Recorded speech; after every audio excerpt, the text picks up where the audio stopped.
Bueno, voy de nuevo entonces. Vamos a charlar esta vez de una de las, de alguna manera, comorbilidades o factores asociados al mal pronóstico de los pacientes con insuficiencia cardíaca crónica, tanto con función sistólica preservada como con función sistólica deprimida, que es la hipertensión pulmonar. Y esta está definida claramente por un aumento de la presión arterial media mayor de 25 milímetros de mercurio, pero en el caso particular de las cardiopatías isquémicas, izquierdas, con una presión capilar pulmonar mayor de 15 milímetros. Si tomamos el eco como variante, sería con una presión sistólica de la arteria pulmonar mayor de 35. De alguna manera, igual el eco subestima los valores porque esto correspondería a una presión sistólica de la arteria pulmonar medida por cateterismo entre 18 y 20. O sea que al eco tendríamos que tomar alrededor de una presión sistólica de la arteria pulmonar en 50. Dana Point fue una de las últimas veces que se trató de clasificar a la hipertensión pulmonar y encontramos que los pacientes con hipertensión pulmonar secundaria a cardiopatías isquémicas, corresponde al grupo 2 de la clasificación. La característica fundamental que si nosotros vemos la prevalencia de las distintas entidades que componen la hipertensión pulmonar globalmente, la secundaria a cardiopatías izquierdas es alrededor del 40%, o sea, 4 de cada 10 pacientes con hipertensión arterial pulmonar o venosa pulmonar está asociado a enfermedad cardíaca izquierda. El resto de las patologías no son tan prevalentes, así que en esto toma importancia la presencia de las cardiopatías izquierdas. Si tomamos en sí cuáles son las cardiopatías que lo generan, veremos que la insuficiencia cardíaca con función sistólica preservada, la prevalencia está en un rango entre el 50 y 80% de los casos, que la insuficiencia cardíaca con función sistólica deprimida, la prevalencia será de alrededor del 40%, el ESCAPE mostró una prevalencia alrededor del 47%, eran pacientes clínicamente más deteriorados, y las valvulopatías veremos que la estenosis mitral tiene una prevalencia alrededor del 75% de los casos, si tomamos el momento que tiene indicación de valvuloplastia, que la insuficiencia mitral un 15 a un 45% y la estenosis aórtica alrededor de un 30%. O sea, realmente todas las cardiopatías izquierdas muestran como complicación una elevada prevalencia de la hipertensión pulmonar. Pero la hipertensión pulmonar en la función sistólica preservada depende claramente de alteraciones diastólicas bien marcadas. No es lo mismo un paciente que tiene nada más que hipertensión, donde va a haber alteraciones de la relajación, pero no va a tener una injerencia grande en el aumento de las presiones sistólicas, como aquel que tiene deterioro de la función, fundamentalmente por alteraciones de la función diastólica, donde va a aumentar, a medida que aumenta la presión de llenado ventricular izquierda, claramente va a haber un aumento de las presiones sistólicas de la arteria pulmonar. Y esto tiene claramente un impacto en lo que es la mortalidad. Acá podemos ver en un trabajo del grupo de Rochester, del condado de Olmsted, lo que sería el impacto que tiene la mortalidad en la hipertensión pulmonar en las cardiopatías izquierdas, agrupándolo en tercilos, menor de 41, en 41 a 54 y más de 54. Este es un registro muy importante con una gran cantidad de pacientes y vemos que claramente hay una diferencia en la sobrevida, tanto en la sobrevida total como en la sobrevida libre de muerte cardiovascular, dependiendo del grado de hipertensión pulmonar. Si valoramos acá cuál es el hazard ratio, o sea, el riesgo de morirse de estos pacientes, vemos que el tercer tercilo, es decir, aquellos que tienen más de 54 milímetros de mercurio, tienen un riesgo de muerte de más del 100% con respecto al resto de los tercilos. O sea, claramente la hipertensión pulmonar tiene un impacto fundamental en la evolución de nuestros pacientes. Y este impacto es lineal, es decir, a medida que aumentamos la presión arterial, que se aumenta la presión arterial media o aumenta la resistencia vascular pulmonar, se ve claramente que hay un mayor riesgo de muerte o hospitalización en los pacientes. Y en cuanto a la resistencia vascular pulmonar media, medida por unidades Woods, vemos que el punto de corte estaría en alrededor de 2.5 unidades. Hemodinámicamente, ¿cómo podemos valorar la hipertensión pulmonar? veremos que hay una hipertensión pulmonar postcapilar o venosa, que es la que corresponde a las cardiopatías izquierdas, y una hipertensión pulmonar precapilar o arterial pura, que es la que corresponde a la arterial, a la derivada de anorexígenos y colagenopatías. ¿Cuál es la diferencia hemodinámica? Que la postcapilar va a tener una presión capilar pulmonar mayor de 15, con una resistencia vascular pulmonar normal o aumentada en sus estadios finales, mientras que la precapilar, la presión capilar pulmonar va a ser menor de 15 y las resistencias vasculares pulmonares van a estar muy aumentadas. Además, podemos clasificarla de acuerdo a si en el caso de la hipertensión postcapilar, es decir, la venosa, en hipertensión pulmonar pasiva, que será aquella que tiene bajas resistencias vasculares pulmonares, con menos de 3 unidades Guts, y con un gradiente transpulmonar que corresponde a la diferencia entre la presión arterial pulmonar media y la capilar menor de 12 o 15 milímetros de mercurio. Mientras que la reactiva o desproporcionada, ahora vamos a ver qué significa cada una de estas, va a ser mayor de 3 unidades Guts la resistencia vascular pulmonar y el gradiente transpulmonar mayor de 15 a 18 milímetros de mercurio. Fisiopatológicamente, ¿a qué corresponde esto? Lo primero que vamos a ver va a ser que va a haber aumento de la rigidez de cámara, aumento de la regurgitación mitral, aumento de las presiones de fin de diástole del ventrículo izquierdo. Posteriormente, esto va a llevar a un aumento de la presión a nivel auricular izquierda. Esto va a generar aumento de la presión en el sistema venoso pulmonar y esto va a generar disfunción endotelial con disminución de la expresión de óxido nitroso, que tiene capacidad vasodilatadoras, y aumento de la endotelina 1. Si nosotros recordamos que hay dos receptores de la endotelina, el A y el B, el A que es vasoconstrictor y aumenta la proliferación celular y el B que es vasodilatador, vemos que lo que se va a producir también es un desbalance entre los receptores, a predominio de los receptores A, vasoconstrictores, de 9 a 1, por lo tanto, la expresión aumentada de endotelinas va a tener un efecto vasoconstrictor muy importante. Esto se ve habitualmente en la insuficiencia cardíaca crónica. Acá no ven bien, pero en general todos los distintos vasoconstrictores, la adrenalina, noradrenalina, está aumentada en el paciente con cuadros de insuficiencia cardíaca crónica. Si le agregamos a esto el aumento de la presión venosa central, la alteración a nivel del capilar, genera la expresión de endotelina. Lo que vamos a producir, lo que se va a producir va a ser gran vasoconstricción arteriolar, va a haber lo que se llama falla capilar por estrés, que simplemente el aumento de la presión hidrostática va a generar la alteración de la estructura de la pared del capilar, con destrucción de la pared capilar, mayor permeabilidad, mayor edema pulmonar. Y esto, a su vez, va a generar formación de la neoíntima, muscularización de las arterias y aumento del depósito de la matriz extracelular. Vamos a pasar de una arteria fina como esta a una arteria bien hipertrófica, bien gruesa, con aumento de sus resistencias, como es este caso. Esto va a estar modificado por distintos genes que plantean que no todos los pacientes van a tener todo este mecanismo inicial y van a llevar a esto, sino que van a necesitar la expresión de determinados genes, como son el MPR2 y los polimorfismos de la serotonina, que van a acentuar el daño a nivel de la pared endotelial, de la pared del vaso. Esto va a generar remodelamiento vascular persistente, arterial y venoso, y entonces nosotros vamos a poder delimitar claramente dos tipos de hipertensión. La pasiva, que va a ser reversible al tratamiento médico, en el cual vamos a tener fundamentalmente aumento de la presión en el sistema venoso, y la activa o desproporcionada cuando ya hay cambios a nivel de la estructura del vaso, donde por más que nosotros intentemos tratarla, probablemente vamos a bajar las presiones, pero de una manera significativa. Acá lo ponemos en números de alguna manera. Este es el paciente normal, las presiones desde el ventrículo izquierdo a la aurícula derecha. Este es el paciente con hipertensión pulmonar pasiva, donde vemos que aumentan las presiones, leve agrandamiento de la cavidad del ventrículo izquierdo. Esto se traduce por aumento de las presiones de llenado, en aumento de la presión a nivel de la arteria pulmonar, y comienza a haber leve impacto sobre el ventrículo derecho. Y por último, la hipertensión reactiva, donde ya hay cambios morfológicos en la arteria pulmonar, aumentan claramente las presiones a nivel de la arteria pulmonar, con claro impacto en el ventrículo derecho.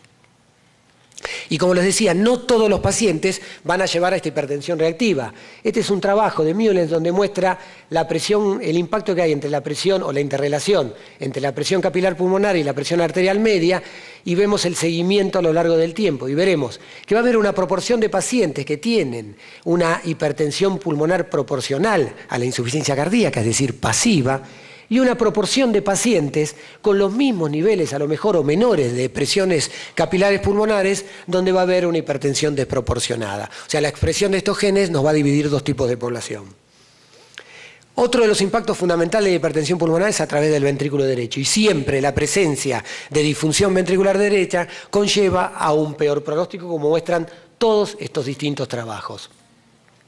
¿Qué pasa en el ventrículo derecho? El ventrículo derecho está acostumbrado a manejarse en un sistema de bajas presiones. Si nosotros vemos acá, claramente todas las presiones a nivel del alveolar arterial son presiones muy bajas. Cuando nosotros aumentamos estas presiones, claramente va a haber un impacto temprano sobre la cavidad ventricular derecha. El ventrículo derecho tiene dos características fundamentalmente. Tiene poca capacidad de contraerse globalmente, fundamentalmente porque tiene poca fibra muscular, independientemente de que no es tan baja. Y tiene otro impacto muy importante, que es la presencia del pericardio, que va a impedir que el ventrículo se dilate. Y con eso reclute, a través de los mecanismos de Frank-Starling, la capacidad de contraerse. Cuando el ventrículo derecho está sobrecargado de presión o volumen, se dilata, no tiene capacidad de dilatarse hacia el pericardio, queda limitado. ¿Y qué hace entonces? Va comprimiendo el septum interventricular, lo va llevando hacia la izquierda, como les había mostrado en el anterior trabajo, y lo que vemos claramente es restricción de la cavidad ventricular izquierda. Entonces, la sobrecarga aguda o crónica de presión sobre el ventrículo derecho va a generar aumento de las presiones sistólicas del ventrículo derecho, menor descarga sistólica, hipertrofia ventricular derecha. Esto va a generar incremento de inotropismo como mecanismo compensador, inicialmente por efecto Arndt, que es lo que se llama la regulación homeométrica de la contracción. Aumenta la contracción per se por reclutamiento del calcio, aumento del tono adrenérgico y por tercer mecanismo el de Frank-Starling. Y esto va a generar que el aumento de la sobrecarga, si se mantiene, caiga el volumen minuto por efecto Bergen invertido y por disminución de la precarga del ventrículo izquierdo, hipotensión sistémica, menor presión de perfusión, isquemia a la pared libre, caída de la contractilidad del ventrículo derecho, que va retroalimentando el mismo proceso. Y por otro lado hay un mecanismo como de down regulation, es decir, el ventrículo derecho solo se retroalimenta negativamente y cae más ahí la función sistólica del mismo. Y esto tiene un impacto fundamental, porque la caída de la función sistólica del ventrículo derecho tiene impacto en el pronóstico. Acá podemos ver la sobrevida que tienen los pacientes al año y a los 2 años cuando hay a la hipertensión pulmonar y a la cardiopatía izquierda la presencia de sobrecarga o de disfunción ventricular derecha. La mortalidad al año es del la sobrevida es del 80% y a los 2 años es del 73,8%. ¿Cómo se hace diagnóstico? Ecocardiografía Doppler es uno de los métodos de seguimiento más utilizados. La estimación de la presión sistólica pulmonar se basa en la medición de la velocidad de lo que se llama el pico de la regulación de la regurgitación tricuspidia. Hay una sobreestimación más o menos de 10 milímetros de mercurio. También nos informa el tamaño de cavidades, la función ventricular, morfología valvular. Realmente el eco tiene una utilidad muy marcada. Acá tenemos cómo se clasifica la hipertensión pulmonar de acuerdo a la ecocardiografía Doppler. Como les dije, el eco sirve para un montón de datos, sirve para evaluar el ventrículo derecho, las presiones sistólicas de la arteria pulmonar, la presión capilar pulmonar, la fracción de eyección, o sea, es de una utilidad realmente importante. El BNP también nos sirve para definir estos pacientes. Como me mostró el doctor Clavel, sirve para, claramente está aumentado a medida que disfunciona el ventrículo derecho, a medida que hay mayor disfunción diastólica, a medida que hay mayor regurgitación mitral, todos marcadores de hipertensión pulmonar, pero también a medida que aumenta la presión sistólica de la arteria pulmonar va a haber mayor expresión de BNP. O sea, de alguna manera nos va a servir para marcar un grupo pronóstico. La capacidad de ejercicio está claramente deprimida en los pacientes con hipertensión pulmonar y tiene una relación lineal. Mayor hipertensión pulmonar, menor capacidad de ejercicio.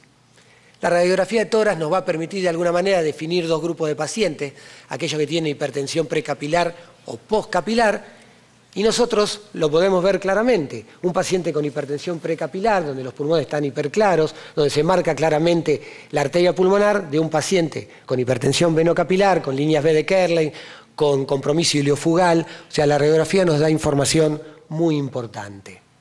El cateterismo es el patrón de oro, confirma el diagnóstico, debe utilizarse en casos de duda diagnóstica, de prueba terapéutica o información pronóstico. Debemos hacer un cateterismo midiendo todas las presiones, la saturación arterial de oxígeno, hacer la corrida de saturación para descartar la probabilidad de shunts, y el test de vasorreactividad en algún grupo de pacientes es muy útil en la evaluación de pretrasplante fundamentalmente, y actualmente en la evaluación de la reacción al sildenafil, como les voy a mostrar. ¿Qué hacemos cuando un paciente tiene hipertensión pulmonar y sospecha de cardiopatía izquierda? Primero el eco. Si el eco nos demuestra que tiene disfunción ventricular izquierda marcada o tiene una valvulopatía, nos quedamos tranquilos, o no. Si el eco tiene una insuficiencia cardíaca con función fisiológica preservada, utilizamos el cateterismo derecho para tener claramente la certificación de qué es lo que pasa. Si la presión capilar pulmonar es mayor o igual a 15 y las resistencias son bajas y tiene signos de disfunción diastólica, nos quedaremos con el diagnóstico de función sistólica preservada. Si la capilar es mayor o igual a 15, pero la resistencia vascular pulmonar está alta, entonces podremos plantearnos la utilidad de un test de vasorreactividad para ver cómo responde esa presión pulmonar. Si cae la presión capilar pulmonar y caen las resistencias, podremos plantearnos que es hipertensión precapilar, es decir, que es una hipertensión arterial pulmonar y buscaremos la causa, o que tiene función sistólica preservada. Nuevamente, si cambian estas presiones, pero tenemos clara disfunción diastólica, pensaremos que es disfunción con función sistólica preservada. Si en cambio la presión capilar pulmonar es menor de 15 y las resistencias son mayores de 3, buscaremos primero de todo si tiene factores de riesgo, características de insuficiencia cardíaca con función sistólica preservada. Uno puede considerar hacerle ejercicio o hacer un test de volumen para ver la rigidez de cámaras que tiene ese paciente. Si aumenta claramente las presiones capilares, pensaremos en una función sistólica preservada, y si la presión capilar pulmonar permanece normal, buscaremos un cuadro de hipertensión arterial pulmonar. De esta manera, con dos métodos diagnósticos podemos llegar a limitar las probabilidades diagnósticas de nuestros pacientes. La terapia es la terapia convencional. En el caso de función sistólica deprimida, aquella basada en la evidencia. En lo de función sistólica preservada es mucho más difícil definirlo porque no hay terapia definida claramente. La terapia de resincronización ha mostrado en algunos pacientes que la disminución de la cavidad ventricular, la mejoría en la contracción, tiene impacto en la hipertensión pulmonar. Los antagonistas de las endotelinas en estudios evaluados previamente no han demostrado ninguna validez, pero estos estudios se hicieron en pacientes con insuficiencia cardíaca crónica que no tenían necesariamente hipertensión pulmonar. Por lo tanto, todavía nos queda evaluar un poco este dato. El óxido nítrico sirve como medida de evaluación de los pacientes. Es muy peligroso en el sentido de que puede aumentar el retorno venoso, con lo cual los pacientes se descompensan más, y de alguna manera nos serviría para evaluar a algunos pacientes con insuficiencia cardíaca aguda. Acá podemos ver un trabajo donde muestra que la inhalación de óxido nitroso genera una caída brusca de la presión arterial pulmonar y de las presiones de aurícula derecha. Cuando dejamos de hacerle la inhalación, estas presiones aumentan, nuevamente disminuyen, y esto tiene impacto en la dilatación de la cavidad ventricular izquierda. ¿Qué pasa con el propranolol? O sea, los dadores de prostaglandinas, por ahora, nada.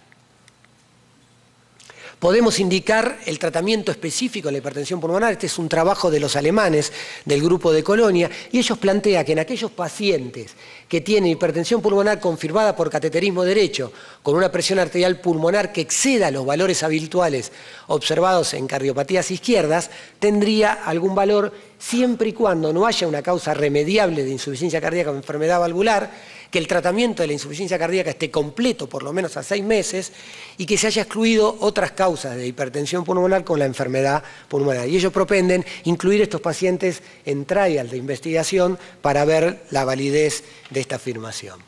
¿Qué pasa con el sildenafil, que sería la droga más eficaz o la que tiene mayor futuro? Es un inhibidor selectivo de la 5-fosfodiesterasa.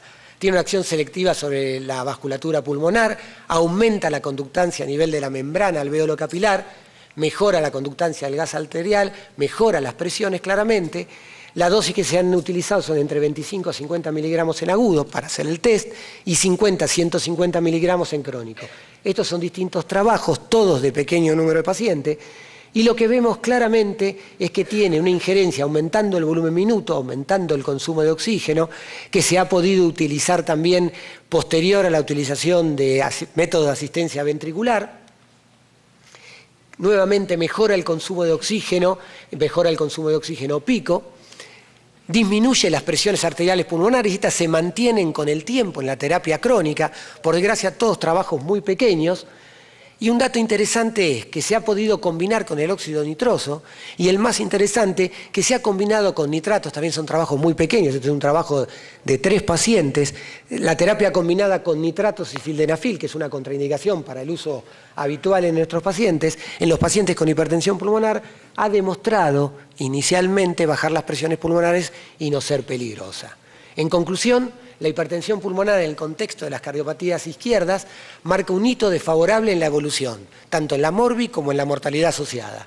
El diagnóstico se basa fundamentalmente en la ecocardiografía y el cateterismo derecho y no existe un tratamiento específico, solo el sildenafil aparecería como una alternativa interesante en todas las variantes de la hipertensión pulmonar. Bueno, muchas gracias.